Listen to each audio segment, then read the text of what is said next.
Thomson Betts est une multinationale dans le domaine électrique, répandue à travers le monde, mais particulièrement en Amérique du Nord, avec ses 12 usines, entre autres au Canada. L'usine de Saint-Jean, avec ses 450 employés, fabrique principalement des boîtes et des raccords pour le marché canadien.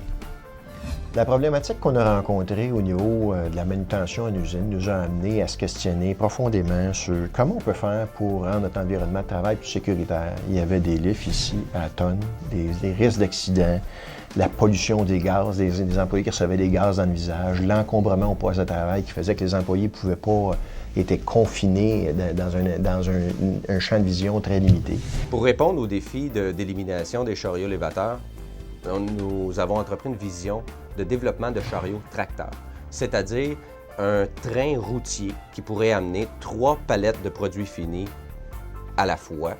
La collaboration entre les différents membres de l'équipe était de plusieurs niveaux. Il y avait un ingénieur, il y avait 2 gens qui étaient des coordonnateurs au niveau du plancher, il y avait un employé qui était là au niveau des chariots élévateurs et finalement, il y avait également la corporation des gens qui étaient là pour nous aider en amélioration continue. Pour pouvoir répondre aux défis de chariots tracteurs, nous sommes allés voir plusieurs principes d'attache qu'on pouvait retrouver dans la vie de tous les jours pour être capable d'identifier le système qui serait le plus adéquat dans notre environnement de travail et qui répondrait à nos défis ergonomiques. Les défis qu'on a dû rencontrer durant la conception du chariot tracteur, c'est des défis au niveau de la hauteur de dépôt des boîtes de produits finis, puisque maintenant elle est un petit peu plus haute. On a eu les défis au niveau de la rotation de la palette, donc déposer toujours à un endroit adéquat. On a eu des défis de stabilité de la charge. On a eu les défis de la résistance de l'attache durant le transport, s'assurer qu'il n'y ait pas de décrochage en cours de manipulation.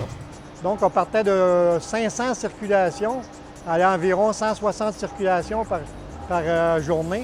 Donc, c'est beaucoup moins de circulation. Puis, avec le chariot tracteur, on avait souvent le mât dans le visage. Donc, on n'a pas une bonne visibilité envers le piéton et le piéton non plus. Donc, là, on a une vision, disons, pratiquement parfaite. Quand tu vois, la compagnie met beaucoup d'intérêt à ça. C'est encourageant de travailler de cette façon-là parce que c'est tout un parcours qui est bien balancé.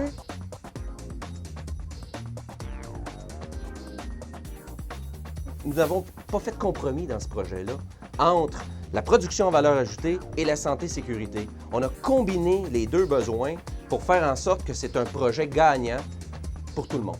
Participer au prix Innovation de la CSST, c'est être capable de propager nos bonnes pratiques à l'ensemble des entreprises manufacturières québécoises.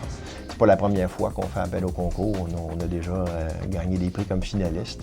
C'est important pour nous parce que c'est la meilleure façon, c'est la plus grande reconnaissance qu'on peut offrir aux employés qui ont été impliqués dans le projet.